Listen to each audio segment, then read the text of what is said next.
When a patient presents with a wound, there are three important questions to ask to determine their need for tetanus prophylaxis. First, we look at the type of the wound.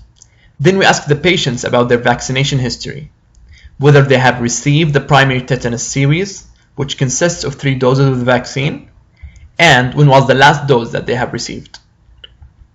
So when the patient presents, first we look at the wound, and we divide them into clean minor wounds and all other wounds, like dirty or large. Then we ask the patients about their vaccination history.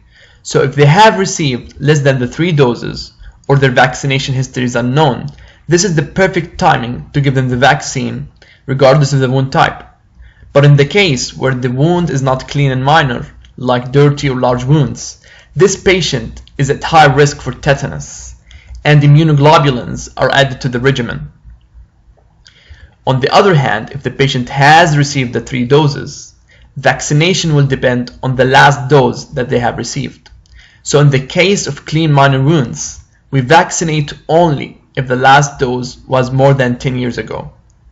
And in the case of all other wounds, we vaccinate only if the last dose was more than 5 years ago.